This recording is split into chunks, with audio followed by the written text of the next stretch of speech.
meu nome é Ana Glória Fonseca Teodoro, sou anestesista especialista em áreas de atuação em dor. Vou falar para vocês sobre o tratamento intervencionista da dor. Os procedimentos de terapia intervencionista da dor já existem há vários anos. Os bloqueios estão inseridos nas técnicas intervencionistas. São indicados quando a terapia medicamentosa sistêmica foi tentada sem resultado satisfatório no alívio da dor. O tratamento com bloqueio ou outro procedimento intervencionista está inserido como uma parte da analgesia multimodal, que inclui tratamento farmacológico, não farmacológico e os procedimentos intervencionistas. O custo do tratamento da dor crônica está aumentando cada vez mais, principalmente devido ao tratamento clínico ineficaz no alívio da dor. Nesse contexto, o tratamento intervencionista da dor vem para auxiliar-nos ao tratamento desse paciente com dor crônica. Existem diversas técnicas, como essa ilustrada, por meio de fluoroscopia, a gente faz alguns dos bloqueios indicados para o tratamento.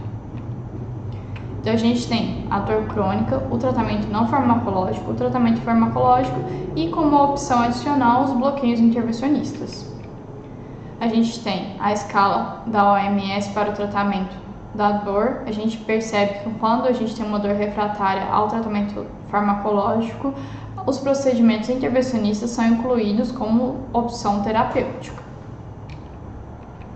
Qual seria o objetivo do tratamento intervencionista? Reduzir custos gerados pela dor crônica. Muitas pessoas ficam afastadas das suas atividades laborais devido à dor crônica, além do custo de um tratamento que clinicamente não estava efetivo, como a gente disse anteriormente, e não estava melhorando só com o tratamento farmacológico ou não farmacológico. A intervenção surge como uma opção e reduz custos com outros tratamentos ineficazes. Melhora a qualidade de vida do paciente com dor crônica e melhora o controle da dor. Então, qual seria a sua função? Ela interrompe o estímulo nociceptivo em sua origem ou próximo a ela, interrompe a transmissão da informação nociceptiva pelos nervos aferentes e também ajuda a interromper componentes eferentes que estão relacionados à fisiopatologia das síndromes dolorosas, como as dores mediadas pelo sistema nervoso simpático.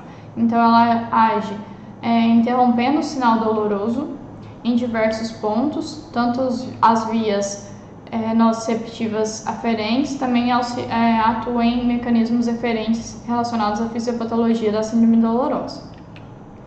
A gente pode ter bloqueios que são feitos com anestésicos locais, corticoides, clonidina ou agentes neurolíticos, como o álcool ou fenol. Então, nesses bloqueios analgésicos, a gente utiliza normalmente essas medicações para o tratamento da dor. Esses bloqueios também podem ser realizados em diferentes regiões, podem ser bloqueios somáticos, simpáticos, periféricos ou centrais. Então, a gente tem várias opções de medicamentos que podem ser utilizados. Esses bloqueios podem ser apenas analgésicos com anestésicos locais ou podem ser neurolíticos com álcool ou fenol. Eles podem ser realizados em diversas regiões, agindo no sistema nervoso periférico ou no sistema nervoso central. São considerados procedimentos intervencionistas da dor: infiltração local de músculos, como infiltração em pontos de gatilho e infiltrações subcutâneas, infiltração de articulações como joelho, articulação facetária da coluna, ombro, entre outras articulações, bloqueio de nervos periféricos, como bloqueio do nervo occipital, supraescapular, bloqueio de plexo braquial, intercostal, paravertebral, todos esses para o tratamento da dor. Também são considerados bloqueios nervosos centrais, como bloqueio subaracnoide, peridural, bloqueio de gânglios em diversas regiões do corpo. Então, a gente tem diversos procedimentos intervencionistas da dor. Então, a gente tem bloqueios analgésicos que podem ser feitos em regiões articulares, bloqueios que podem ser feitos em regiões peridural, que seria um bloqueio mais do nervoso central. Tem bloqueios somáticos, bloqueios viscerais, bloqueios que são relacionados ao sistema nervoso autônomo simpático e tem a opção de fazermos também a neuromodulação. Procedimentos analgésicos. Quais seriam esses outros procedimentos além desses que a gente já citou? A gente pode fazer procedimentos percutâneos e neuromoduladores, como a radiofrequência pulsada, procedimentos ablativos neuromoduladores, como a desnervação percutânea das facetas. A gente vai falar um pouquinho da articulação facetária e dos bloqueios que são feitos também nessa região. Implantes de sistema de estimulação de medula, com colocação de eletrodos na região da medula para modulação da dor. E tem a opção também de implantes de bomba de infusão para fármacos. Então a gente tem diversos procedimentos analgésicos intervencionistas. A gente pode realizar essas técnicas para o controle da dor, principalmente nos casos de dor crônica. Aqui a gente ilustra a radiofrequência e os procedimentos de ablação. Os bloqueios nervosos intervencionistas podem ser classificados em 3 grupos gerais: os bloqueios diagnósticos, os bloqueios prognósticos e os bloqueios terapêuticos. O que seria um bloqueio diagnóstico? Ele ajuda a gente a localizar anatomicamente a fonte da dor, verificar qual a localização correta da origem da dor, diferenciar a dor somática de uma dor visceral, saber qual a origem correta dessa dor, identificar a ação mediada pelo sistema nervoso simpático na dor, se a dor é provocada por um componente eferente simpático ou se ela é de origem somática e relacionada a outras partes da fisiopatologia da dor. Determinar a reação do paciente ao alívio da dor. Será que esse bloqueio vai ser efetivo? Vai aliviar a dor? Não vai aliviar a dor? Será que essa região anatômica realmente é que provoca aquela dor? Por meio desses bloqueios diagnósticos a gente consegue confirmar um diagnóstico específico e por isso eles são tão importantes. Ela ajuda a gente a delinear o plano terapêutico para esse paciente. O que seria um bloqueio prognóstico? O bloqueio prognóstico são realizados para prever a eficácia de um bloqueio neurodestrutivo, proporcionar aos pacientes as sensações produzidas por um bloqueio mais definitivo. Então, antes da gente fazer um bloqueio que será neurodestrutivo, que a gente vai atuar, fazer uma ablação ou agir em um nervo para destruir, de certa forma, aquela inervação sensitiva que está causando a dor, a gente tem que fazer o bloqueio prognóstico para saber se realmente vai ter o alívio dessa dor antes de fazer um procedimento mais definitivo. E o que seriam os bloqueios terapêuticos? Os bloqueios terapêuticos fazem a desaferentação da região relacionada à dor daquele local específico. Então, promove o controle da dor pós-operatória ou pós-traumática, causa a inibição do círculo vicioso da dor, envolvidos na síndrome dolorosa, como a gente viu na fisiopatologia da dor. Existe todo um ciclo vicioso envolvendo sensibilização periférica, sensibilização central. Por meio dos bloqueios a gente consegue interromper e reduzir essa sensibilização. A gente mostra nessa ilustração todo o processo inflamatório que pode ter envolvido no processo de sensibilização das fibras dolorosas, e por meio dos bloqueios terapêuticos a gente consegue diminuir esse processo todo inflamatório envolvido na dor crônica, principalmente. Quais seriam os bloqueios articulares que a gente pode fazer? Um dos bloqueios pode ser feito no ombro, no joelho, na articulação sacroiliaca, tem bloqueio para a região coxo-femoral. Então a gente tem várias opções de procedimentos intervencionistas, de acordo com a região. Eu vou falar um pouco de cada um para vocês. O ombro, por exemplo, é uma região que tem muitas lesões, pode ser feito diversos procedimentos nessa região, então é uma região que pode desenvolver diversas síndromes dolorosas. E um dos procedimentos que a gente pode realizar é a injeção de anestésicos locais ou medicamentos, de uma maneira geral, no nervo supraescapular, que é uma região comum relacionada à dor do ombro. Pode ser de origem articular, sinovial ou tendínea. Quando a gente faz esse bloqueio do nervo supraescapular, a gente consegue interromper a transmissão dolorosa e reduzir um pouco dessa dor. Então a gente consegue, pela técnica ou por anatomia ou guiado por ultrassom, realizar esse bloqueio.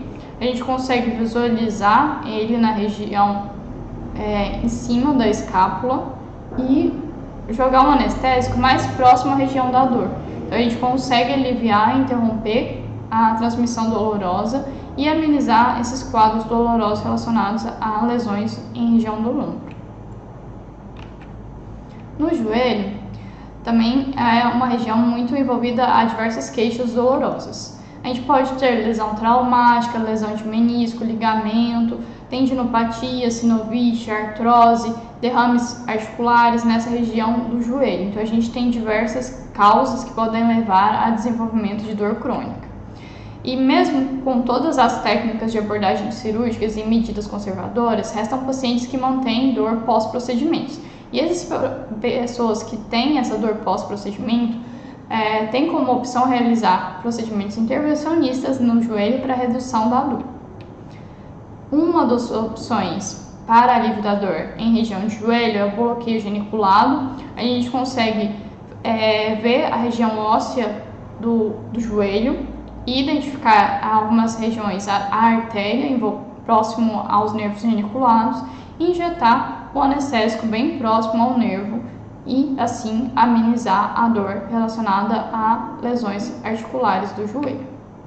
Aqui é uma ilustração do bloqueio geniculado guiado por ultrassom realizado por mim.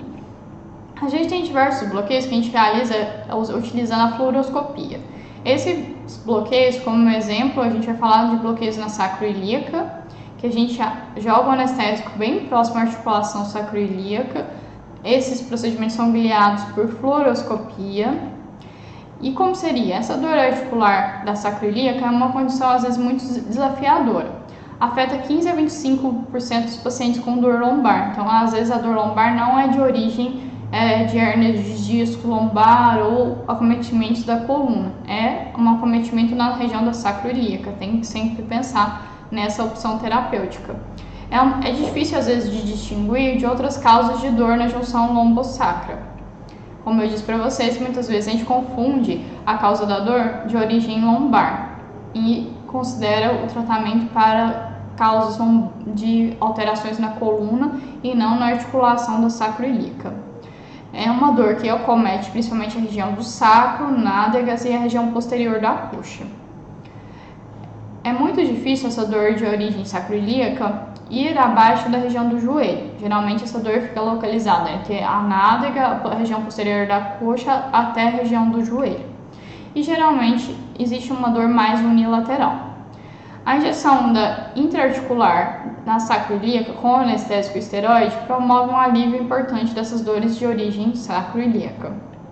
Aqui é mais uma ilustração de um bloqueio guiado por fluoroscopia. A gente consegue colocar a agulha na região da articulação e jogar um anestésico juntamente com um corticosteroide para reduzir o processo inflamatório e a transmissão dolorosa. Outro exemplo de injeção intraarticular é a gente joga anestésico na articulação coxofemoral. É uma técnica também muito utilizada para dores nessa região.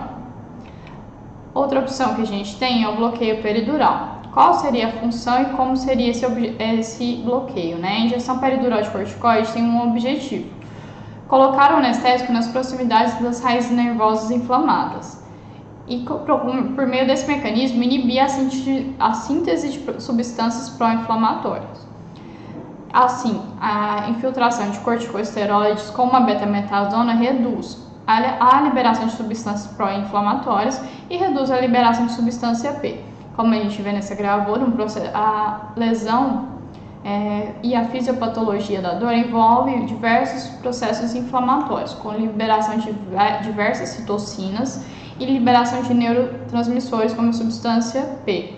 Com a injeção peridural de anestésico local com corticoide, a gente consegue, na região da dor, reduzir esse processo inflamatório. A gente consegue jogar o anestésico próximo às raízes nervosas inflamadas.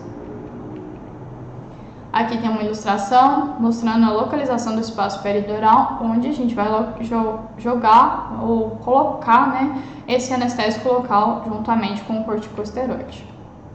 Existem diversas abordagens para esses bloqueios peridurais. Tem o bloqueio interlaminar, que pode ser realizado na região lombar e até mesmo na região cervical. Tem a abordagem transforaminal, que a gente faz uma injeção mais seletiva do nervo espinhal. E tem a abordagem sacral, que a gente faz a peridural já na região do sacro. Qual técnica a gente deve escolher? Qual seria a melhor técnica? A interlaminar ou transforaminal? A gente tem que avaliar a característica e os sintomas desse paciente.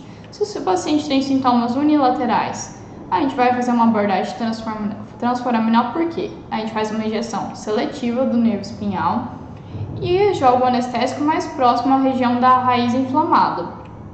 Se os sintomas são bilaterais ou tem uma estenose espinhal importante, a recomendação é que a gente faça o bloqueio interlaminar, que vai agir bilateralmente e atingir mais raízes, não vai ser tão seletivo. Aqui mais uma ilustração mostrando um bloqueio peridural. Então, como seria esse bloqueio transforaminal? A gente vai depositar a medicação diretamente sobre uma raiz afetada.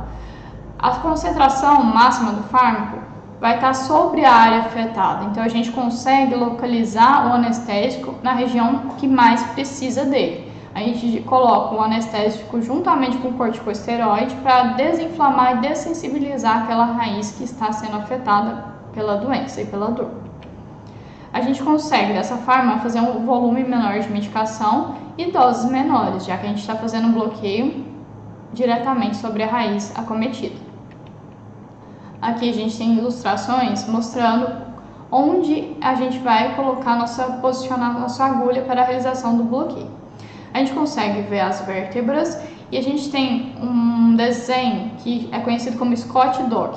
Então é como se tivesse um desenho de um cachorrinho que a gente vai posicionar a agulha de acordo com a localização. A gente percebe que a gente tem um desenho daí na parte esquerda do slide. A gente posiciona a agulha em visão de túnel abaixo do pescoço do cachorro. Eu não sei se vocês vão conseguir identificar aí, mas a gente tem em amarelo o desenho como se fosse de um cachorrinho. E a gente vai posicionar a agulha em visão de túnel nessa região, que é a região onde a raiz sai. Então a gente sabe, tem uma compressão da raiz de L4. A gente vai posicionar por meio do raio-x a agulha em visão de túnel na saída da raiz de L4. A gente tem à direita uma outra ilustração mostrando a agulha já posicionada em visão de túnel abaixo do pescoço do cachorro, que é a região onde está saindo a raiz nervosa.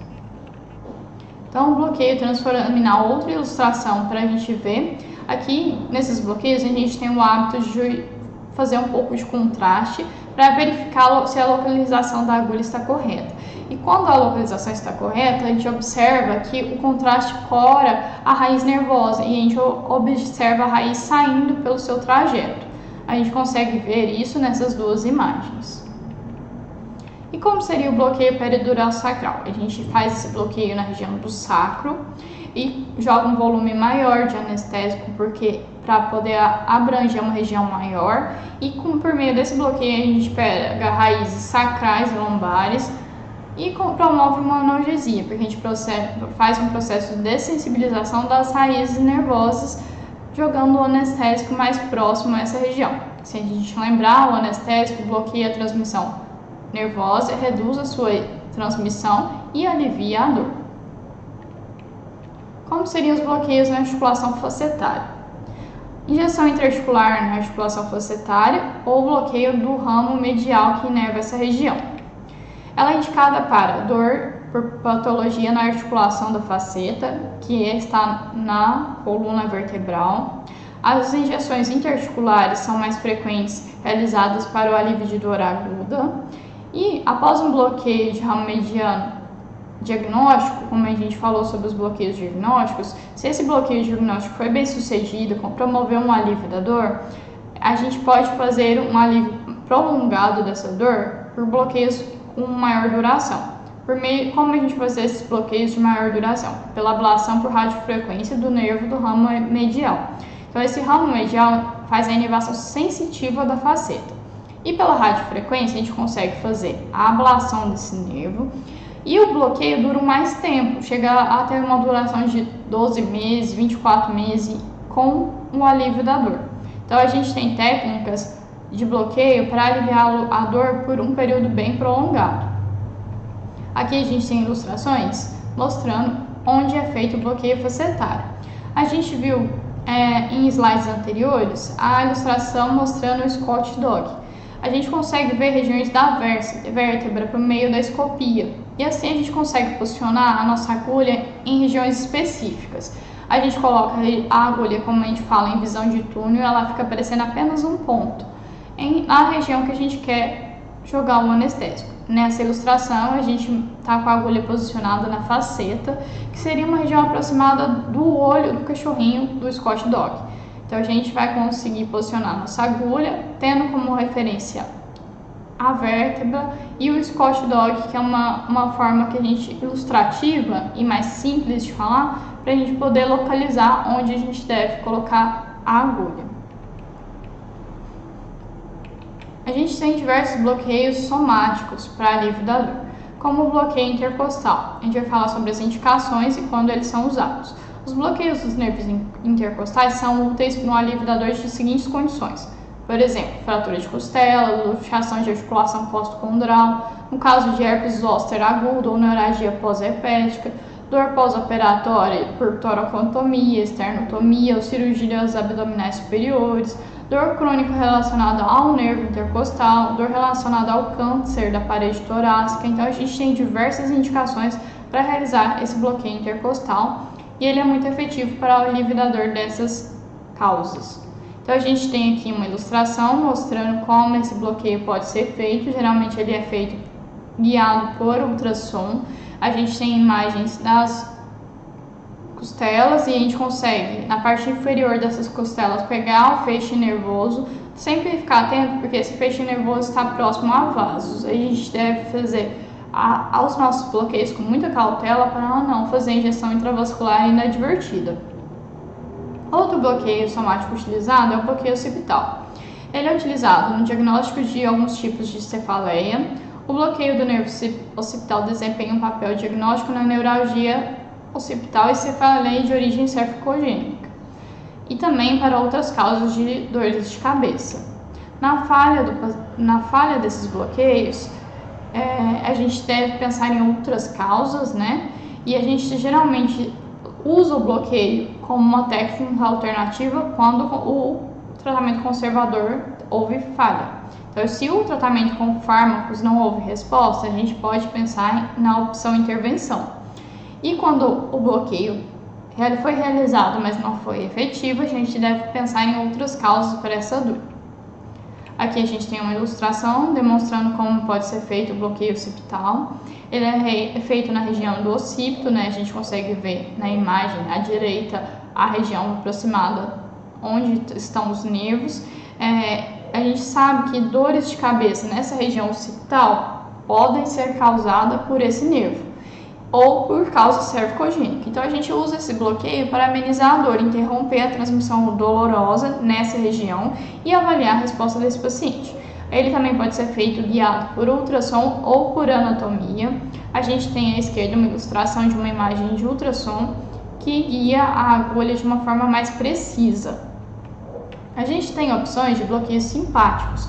Como seria esse bloqueio simpático, né? A gente faz um bloqueio para interromper o componente referente simpático relacionado à dor.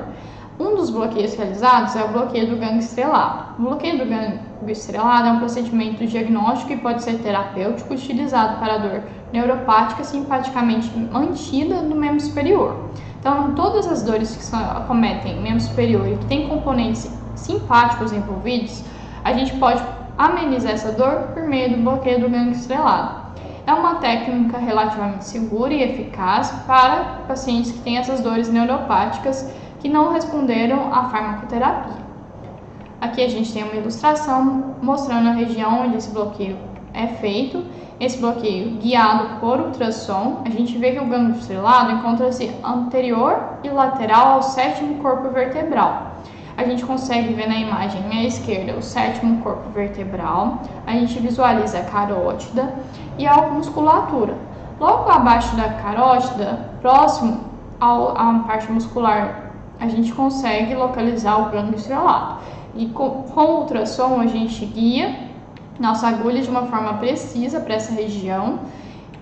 Ele está próximo às vértebras C6 e C7, então a gente nessa imagem consegue ver como a gente vai posicionar nosso ultrassom, para a gente posicionar só a nossa agulha de uma maneira segura e correta. Então eu estou mostrando para vocês algumas técnicas que a gente realiza para diversos bloqueios, algumas com ultrassom, algumas com fluoroscopia raio-x. Então a gente consegue posicionar o anestésico, o corticoide e as medicações bem próximos às raízes nervosas que provocam a dor.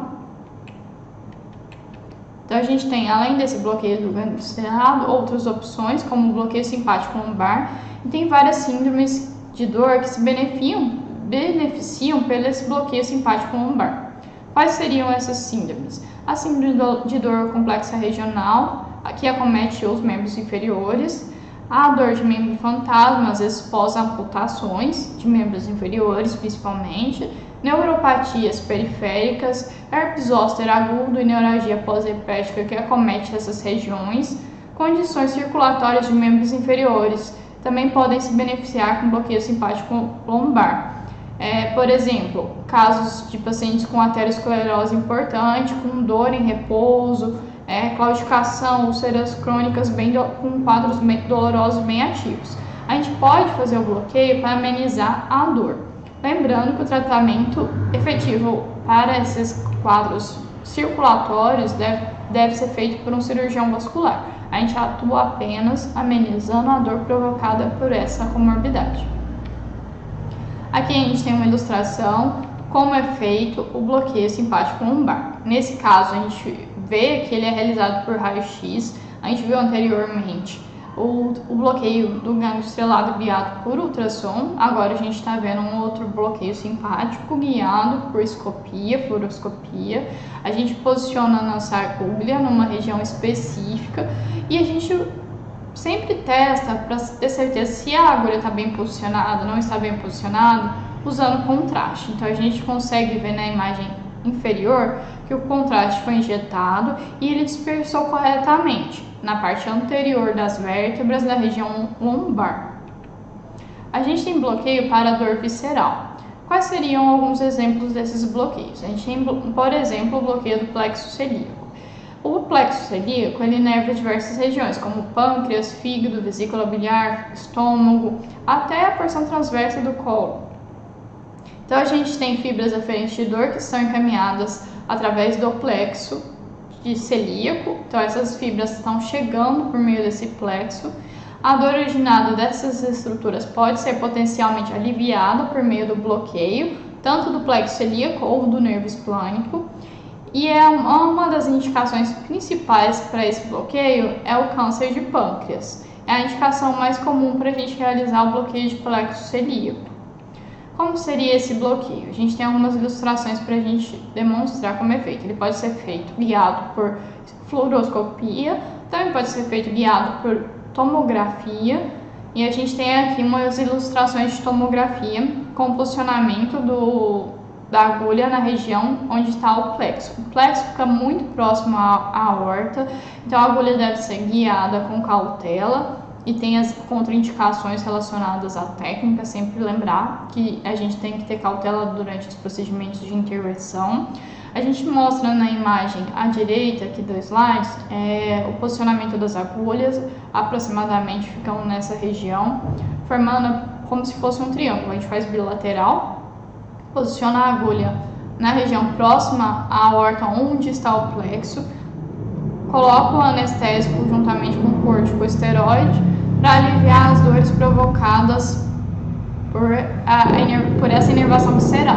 Então a gente tem lá umas fibras aferentes de vísceras e a gente consegue amenizar essa dor fazendo os bloqueios. A gente também pode fazer bloqueios neurolíticos. A gente pode aplicar álcool ou fenol nessa região para minimizar a dor. Isso é utilizado principalmente em pacientes com câncer, geralmente mais avançado, e a gente consegue aliviar e oferecer um conforto para esses pacientes no final da vida. A gente tem outras opções de bloqueios viscerais, como por exemplo o bloqueio do plexo hipogástrico superior. Quando a gente utiliza esse bloqueio, ele é útil para a dor pélvica, é uma parte da abordagem multimodal para analgesia, como a gente sempre falou, que quando não há uma resposta ao tratamento farmacológico, a gente pode utilizar o bloqueio intervencionista e uma das opções, bloqueio do plexo hipogástrico superior, principalmente para casos de dor de origem pélvica. Acredita-se que o anestésico local pode produzir um efeito prolongado, mesmo quando a gente não faz aquele procedimento ablativo. Então a gente não fez radiofrequência, a gente não aplicou o fenol nem o álcool, a gente pode fazer o bloqueio apenas com anestésico local e mesmo assim ter um efeito prolongado. Por quê? Porque ele altera a sensibilidade central, reduz essa sensibilização que aconteceu por causa da dor. Então a gente consegue diminuir a dor provocada e mantida pelo sistema nervoso simpático por meio dos procedimentos intervencionistas. Pacientes com câncer de pelve podem se beneficiar com esse bloqueio. Então a gente pode utilizar em alguns pacientes com câncer. Pacientes que não conseguem obter uma analgesia adequada ou tolerar os efeitos colaterais das medicações recomendadas podem beneficiar com o bloqueio. Então, se o tratamento farmacológico não estava adequado, o paciente não se adaptou muito bem com as medicações de uso, a gente pode pensar no procedimento intervencionista como uma opção. Aqui uma ilustração mostrando como o bloqueio pode ser feito. Uma das técnicas utilizadas, a gente geralmente utiliza como guia a fluoroscopia. A gente mostra novamente que a gente sempre faz a injeção de contraste para verificar a posição da agulha e a gente faz esse bloqueio, como vocês podem ver, numa região mais próxima entre lombar e sacral. A gente faz no nível aproximado de L5, a gente posiciona a nossa agulha bilateralmente e faz a aplicação de anestésico local na região para diminuir a sensibilização central provocada pela dor. Então a gente consegue, por meio dos procedimentos intervencionistas, interromper o sinal da dor, reduzir ele e diminuir essa sensibilização central que está perpetuando o sinal doloroso e facilitando a transmissão da dor. A gente consegue diminuir essa dor por meio dos procedimentos intervencionistas. E quais seriam as contraindicações e a realização desses procedimentos? Então a gente tem que sempre pensar nas indicações, no custo-benefício para o paciente desses procedimentos e lembrar das contraindicações. Se o paciente recusa realizar o procedimento, obviamente a gente não deve realizar. Se tem uma infecção no local da aplicação ou sistêmica, não é indicado se fazer aplicações. Se o paciente tem alguma coagulopatia, a gente deve sempre ter cautela, porque os procedimentos são intervencionistas e a gente não deve fazer esse procedimento em pacientes com distúrbio de coagulação. Lembrando, por exemplo, do plexo celíaco, que está bem próximo da aorta, então a gente não pode fazer esses procedimentos que tem risco de sangramento aumentado em pacientes com distúrbios na coagulação. Se o paciente não tem um diagnóstico muito preciso, a gente tem que avaliar muito bem o caso e não deve fazer um bloqueio sem uma certa segurança. Lembrando que a gente tem alguns bloqueios que são diagnósticos, mas a gente tem que ter pelo menos uma ideia de onde é a localização da dor para poder guiar melhor o nosso bloqueio. Para bloqueios periduais, a presença de malignidade local e a compressão da medula aguda pode contraindicar esse bloqueio também. Então a gente tem que sempre lembrar dessas contraindicações e ter cautela na hora que a gente vai optar pela intervenção. Tem algumas contraindicações que são relativas, como a gravidez, uma hiperglicemia muito descontrolada ou estados de imunodeficiência. Lembrando sempre que o risco-benefício deve ser avaliado e também deve avaliar o risco-benefício de suspender certos fármacos anticoagulantes antes da realização dos bloqueios. Pacientes que tiveram IAM recentemente podem necessitar desses anticoagulantes para evitar de um novo infarto. Então, a gente deve avaliar cada caso individualmente para evitar de suspender medicações em pacientes que não teriam tanto benefício dessa suspensão. Então, a gente tem que sempre pensar no risco-benefício do procedimento intervencionista, avaliar qual a melhor técnica para cada caso, saber se a gente vai utilizar um bloqueio guiado por ultrassom ou por fluoroscopia. Esses bloqueios guiados são mais seguros porque a gente tem uma técnica que posicionamento correto da agulha e a gente direciona melhor o medicamento. E por meio desses procedimentos a gente consegue amenizar e reduzir a sensibilização central provocada pelos quadros de dores crônicas. A gente sabe, de uma maneira geral, que geralmente o procedimento intervencionista está na escada analgésica no último degrau. Hoje em dia, a gente tem questionado se a intervenção não seria benéfica antes, quando a dor está moderada. A gente sabe que reduzindo a sensibilidade a sensibilização da dor, a gente consegue tratar melhor essa dor. Então, a gente já utiliza esse procedimento intervencionista em outros degraus da escada. A gente consegue minimizar, às vezes, o uso de determinados fármacos em doses altas, se a gente puder associar a intervenção como forma terapêutica. Então, a gente tem sempre que avaliar todas as opções terapêuticas que a gente tem, farmacológicas, não farmacológicas e intervencionistas, sempre buscar, além do tratamento dessa forma, dar apoio psicossocial para o paciente, apoio espiritual, e sempre avaliar o tratamento de uma forma multimodal. Então, a gente tem o procedimento intervencionista como uma opção terapêutica. A gente falou um pouco das opções de bloqueios que a gente tem e a gente vai continuar nossas conversas sobre dor em uma outra ocasião. Obrigada pela atenção.